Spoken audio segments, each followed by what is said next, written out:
تو پھر مولانا صاحب یہ فرما دیجیے گا کہ توبہ کس طرح سے کرنی چاہیے، توبہ کا پھر طریقہ کیا ہونا چاہیے اس طرح کی وبائی امراض کی صورتحال میں؟ غریدہ اللہ کو منانا سب سے آسان چیز ہے، کائنات میں سب سے آسان ہے اللہ کو منانا۔ ماں بہت بڑا رشتہ ہوتا ہے، اسے منانے پر بھی زور لگتا ہے، لیکن میرے رب کی قسم میں کیا بتاؤں آپ کو،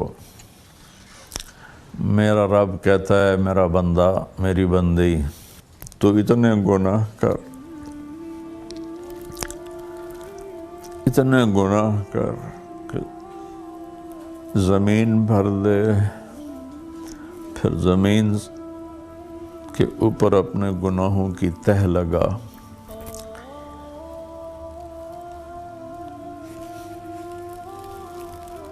پھر اس کو اٹھاتے اٹھاتے اٹھاتے آسمان کی چھت سے لگاتے۔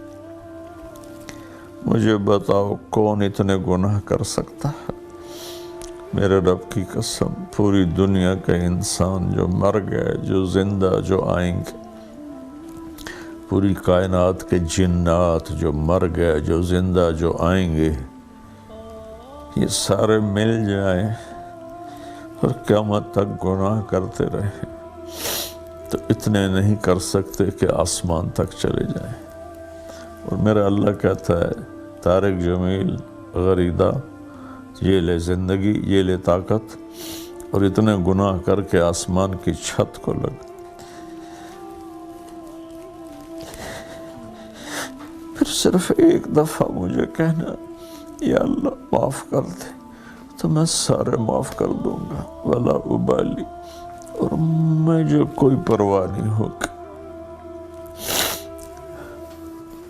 بڑی کریم ذات سے ہمارا واسطہ ہے۔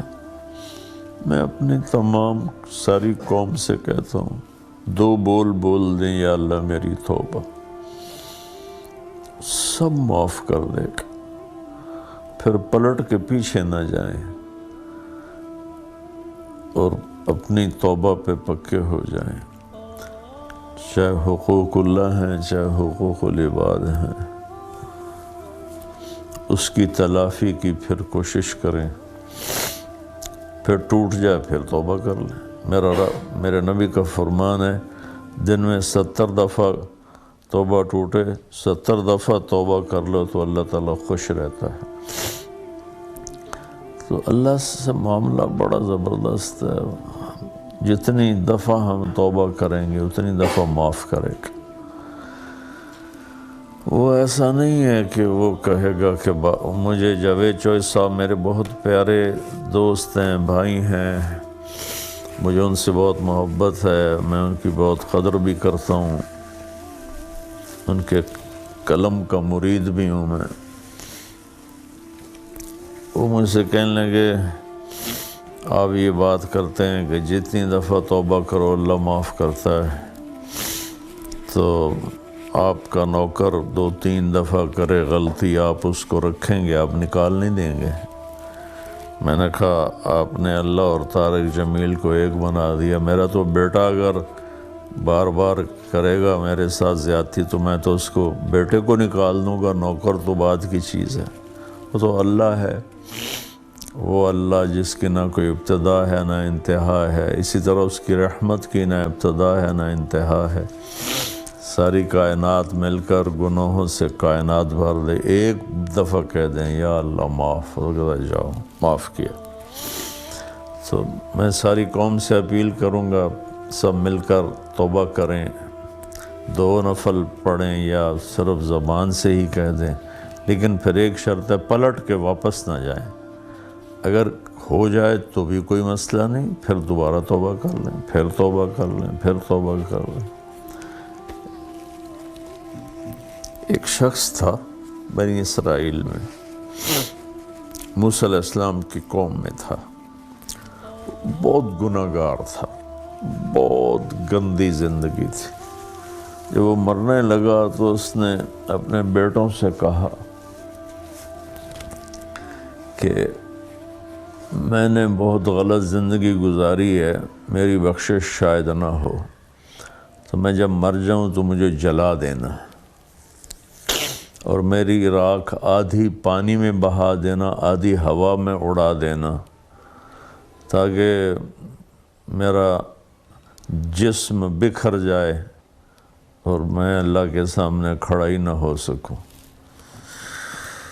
تو انہوں نے اس کو جلا دیا، آدھی دریا میں بہا دی، آدھی ہوا میں اڑا دی۔ اللہ کریم قدیر نے اسے ایک ایک ذرے کو جمع کر کے اپنے سامنے کھڑا کیا۔ اللہ تعالیٰ نے فرمایا یہ تو نے کیوں کیا تھا؟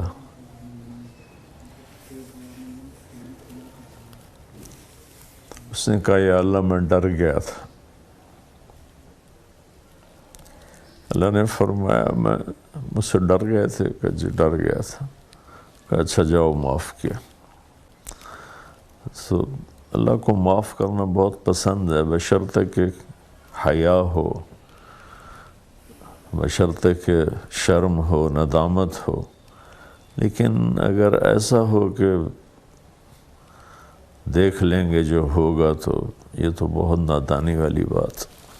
بتا رہے تھے کہ خدا اور بندے کا تعلق اور اس میں توبہ کی اہمیت کیا ہے، اور خاص طور پہ اس طرح کے وبائی امراض جب پھوٹ پڑتے ہیں، خدا کی طرف سے آزمائش تو ہوتا ہے، خدا کے قہر کا اظہار بھی ہوتا ہے۔ اس میں توبہ کس طرح سے کرنی چاہیے؟ بار بار کرنی چاہیے، بار بار غلطی ہو جائے تو بار بار توبہ کی جائے۔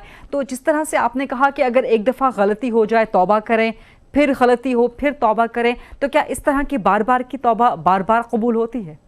جی بالکل قبول ہوتی۔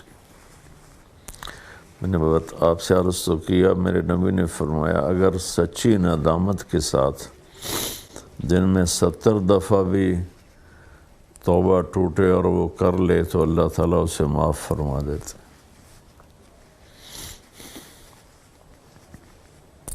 اصل میں ہم نے اللہ کی رحمت کو سمجھا ہی نہیں ہے، اس لیے مایوسی زیادہ ہے۔ درست، آپ نے فرمایا کہ دعا کرنے کے بہت سے طریقے ہیں، آپ خدا سے کسی بھی صورت میں دعا کر سکتے ہیں۔ تو لوگوں کی آگاہی کے لیے یہ بھی بتا دیجئے گا کہ اس طرح کی جو صورتحال ہے، خاص طور پہ وبائی امراض کی صورتحال، کرونا وائرس جیسی صورتحال، تو اس میں کون سی دعا کرنی چاہیے؟ کون سی دعا کرنے کا طریقہ مسنون ہے، احسن ہے؟ کیونکہ سوشل میڈیا پر بہت سی دعائیں چل رہی ہیں، خاص طور پہ لا الہ الا انت سبحانک انی کنت من الظالمین، تو کون کون سی دعائیں کرنی چاہیے؟ ذرا یہ فرما دیجئے گا۔ دعا پڑھنے کی چیز نہیں غریدہ، دعا مانگنے کی چیز ہے۔ درست، پڑھنے کو دعا نہیں کہتے، مانگنے کو دعا کہتے ہیں۔ اگر آپ نے دعا کی حقیقت سمجھنی ہو تو یہ مانگنے والوں کو دیکھیں کہ وہ چہرے پر کیسی مصنوعی مسکنت لاتے ہیں اور کس طرح فریادی بنتے ہیں، کہ ہمیں پتہ بھی ہوتا ہے کہ یہ پیشہ ور ہیں، پھر بھی ہم 10-50-100 روپے ان کی ہتھیلی پہ رکھ دیتے ہیں۔ دعا الفاظ کا نام نہیں ہے، دعا کیفیت کا نام ہے۔ وہ کیفیت اردو عربی کی محتاج نہیں، ورنہ گونگے کیسے مانگیں۔ وہ کیفیت انگلش فرینچ کی محتاج نہیں۔ اس کیفیت کے ساتھ جب اللہ کو پکارا جاتا ہے اور اس سے مانگا جاتا ہے تو وہ چیز دعا بن جاتی ہے۔ تو اللہ تعالیٰ ساغر صدیقی کی بخشش فرمائے، اس نے کہا تھا ہے دعا یاد مگر حرف دعا یاد نہیں۔ تو یہ ہے دعا کی حقیقت کہ دعا کے الفاظ بھی ہیں، اس میں کوئی شک نہیں، اللہ کے نبی نے ہمیں دعائیں سکھائی ہیں، لیکن ان دعاؤں کے پیچھے کیفیت بھی ہو، درست، اور مانگنے والا جذبہ بھی ہو، تو پھر وہ دعا کبھی رد نہیں ہوتی۔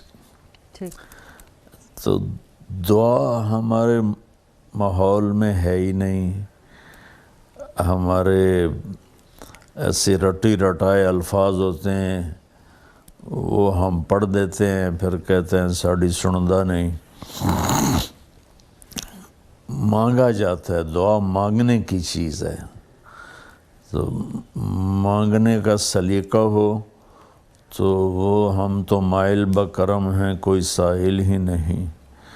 وہ تو کہتا میں تو دینے کے لیے تیار بیٹھا ہوں، پر کوئی مانگو تو صحیح۔